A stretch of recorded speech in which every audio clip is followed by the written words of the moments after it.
আসসালামু আলাইকুম। আজকে আমরা ওভারলক মেশিনের ফিডডক রিলেটেড বিষয়গুলো দেখাবো। যে ফিডডক ফ্রন্টে একটা থাকে, ব্যাগে একটা থাকে, মানে টোটালে দুইটা পার্টে থাকে ফিডডকটা। সেই দুইটা পার্টের দুইটা পার্টই আমি আপনাদের সাথে শেয়ার করব, কোনটা কিভাবে কাজ করে, মানে ফিডডকের খুঁটিনাটি সব বিষয়ে আপনাদের সাথে টোটাল শেয়ার করার চেষ্টা করব। আমরা প্রতিনিয়ত আমাদের এই চ্যানেলে sewing machine repair related video upload করে থাকি। আপনারা যারা এখনও সাবস্ক্রাইব করেননি সাবস্ক্রাইব করে দেবেন, এবং যারা অলরেডি সাবস্ক্রাইব করেছেন সবাইকে অসংখ্য ধন্যবাদ। চলুন ভিডিওটা শুরু করি।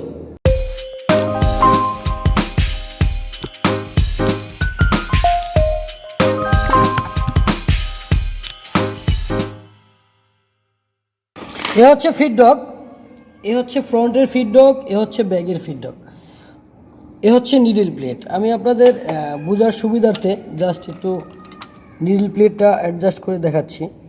এটা হচ্ছে ফ্রন্টের ফিডডক, এটা হচ্ছে ব্যাগের ফিডডক। এই দুইটা ফিডডক কী করে এরকম মুভ করে, খেয়াল করবেন। দুইটা ফিডডকই কী করে এরকম মুভ করে। তো এই ফ্রন্টের ফিডডকটাকে কে পরিচালনা করে? এই বারটা, ঠিক আছে। আমাদের অন্যান্য ভিডিওগুলো দেখলে হয়তো আপনি ক্লিয়ারলি বুঝতে পারবেন। আমরা feed dog related, stitch counter related আরও ভিডিও দিয়েছি, প্রয়োজনে সেগুলো দেখে আসতে পারেন। তো এটা হচ্ছে ফ্রন্টের যেই ফিডডকের ভার, এটা। আর এটা হচ্ছে ব্যাগের পিছনের, এটা সামনের, এটা। এটা কিন্তু একটা না, এখানে একটা এখানে একটা, দুইটা বারই আলাদা, দুইটা ফিডডককে আপ ডাউন করায়। তো এই যে ভারটা, এই ভারটাকে কে আপ ডাউন করায়, কিভাবে করায়, বা এটা আপনি কিভাবে কম বেশি যদি করা লাগে সেভাবে তখন কিভাবে করবেন। যেমন কম বেশি বলতে আমি কি বোঝাচ্ছি, আচ্ছা ধরুন হচ্ছে এই আমার ফিডডকটা এখানে, এখান থেকে স্টার্ট হচ্ছে, এখানে ফিনিশ হচ্ছে, এখান থেকে এই যে এ হচ্ছে সর্বোচ্চ সীমা ওর, এখানে আসতেছে। আমি একটা স্ক্রু লাগিয়ে দেখাচ্ছি নিডল প্লেটে।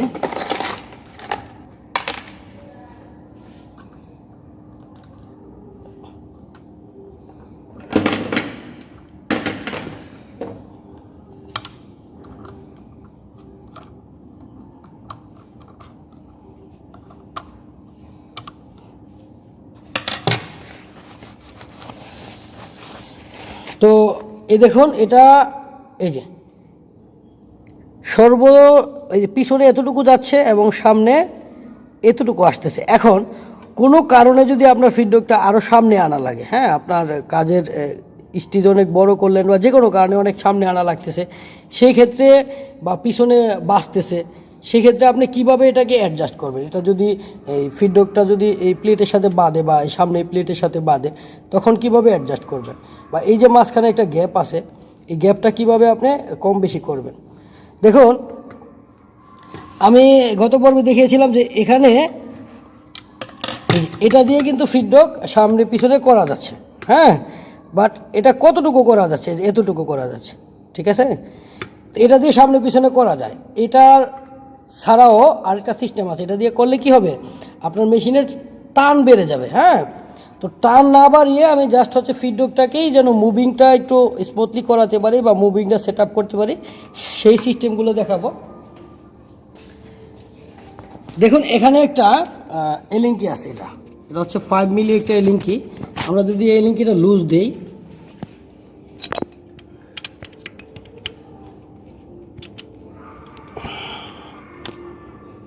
এ দেখুন,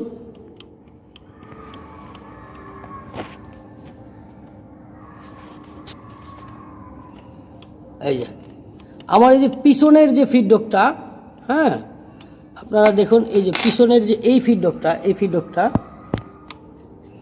ও হচ্ছে মুভ করতেছে, সামনে পিছনে মুভ করতেছে।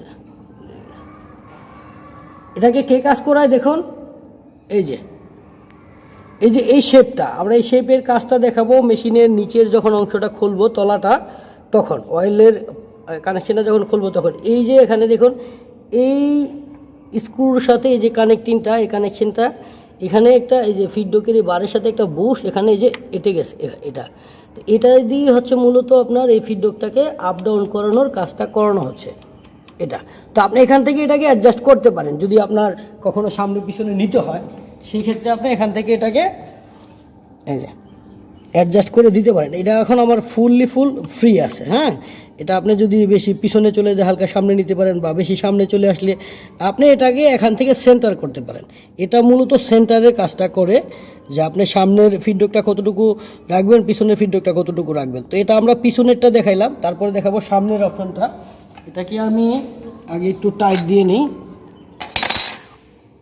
অবশ্যই খেয়াল রাখবেন এই বুশটা যেন গ্যাপ না থাকে, আর আপনার কাঙ্ক্ষিত জায়গায় রেখে আপনি এটাকে টাইট দিয়ে দেবেন। তো এই কাজগুলো করা লাগে যারা নিডের কাজ করেন অথবা শার্টের কাজ করেন, তাদের ক্ষেত্রে আপনার মেশিনে যদি কোনো শেয়ারিং আসে বা টান যদি ঠিক না থাকে, সমান্তরালভাবে না টানে ফেব্রিকে, সেই ক্ষেত্রে আপনি এখান থেকে এগুলো দিয়ে অ্যাডজাস্ট করবেন। সমস্যাগুলো কি কি, যদি আপনার মেশিনের টান ঠিক না থাকে, শেয়ারিং আসে, সেই ক্ষেত্রে এগুলো দিয়ে আপনার অ্যাডজাস্ট করতে হবে। এটা মনে রাখবেন। এটা নিডের ক্ষেত্রে বেশি লাগে এবং পাতলা কাপড়ের ক্ষেত্রে বেশি লাগে। আর এই যে একটা অয়েল সিল আছে, এটা যদি আমরা খুলে ফেলি এখান থেকে,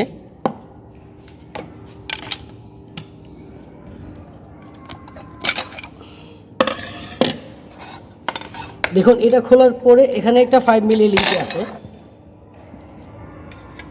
এই যে এটা, এই 5 মিলি লিঙ্কিটা হচ্ছে ফ্রন্টের ফিডব্যাকের। আমি যদি এটা লুজ দিই আপনারা তাহলে বুঝতে পারবেন।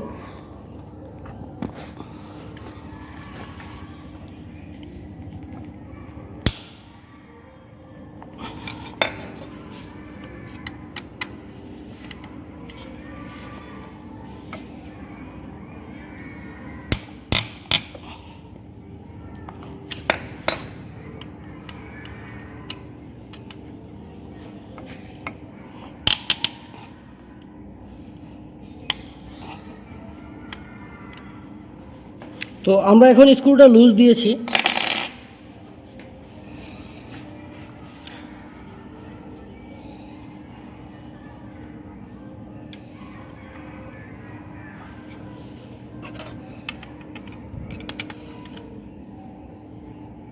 এই যে দেখুন, এটা হচ্ছে আমার ফ্রন্টের যে সামনের যে ফিডব্যাকটা, এটার কাজ করতেছে। এই যে, তো এটাকে আপনি কতটুকু অ্যাডজাস্ট করবেন, সামনে নেবেন কতটুকু, পিছনে নেবেন, হ্যাঁ, আপনার কাজের ধরন অনুযায়ী আপনি এটাকে সামনে পিছনে করে নিতে পারেন। হ্যাঁ, আপনার কতটুকু দরকার সেই অনুপাতে আপনি এটাকে ওইভাবে অ্যাডজাস্ট করে রেখে দেবেন। তো এটার এই অ্যাডজাস্টমেন্ট সিস্টেমটা খুবই সুন্দর। আপনারা এগুলো অবশ্যই কাজ করবেন। এগুলো কখন করবেন? যখন গ্যাস সেট চেঞ্জ করবেন, অথবা যদি কোনো শেয়ারিংয়ের সমস্যা আছে, বা তখন হচ্ছে এগুলো আপনারা করবেন। তো এই দুইটা স্ক্রু খুবই গুরুত্বপূর্ণ। আমি এটা একটু হালকা টাইট দিয়ে আপনাদেরকে দেখাচ্ছি।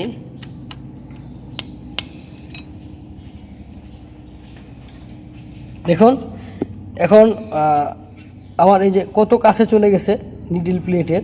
তো আমি এটাকে যদি আর একটু গ্যাপ করতে চাই, তাহলে আমি আর একটু গ্যাপ করতে পারবো।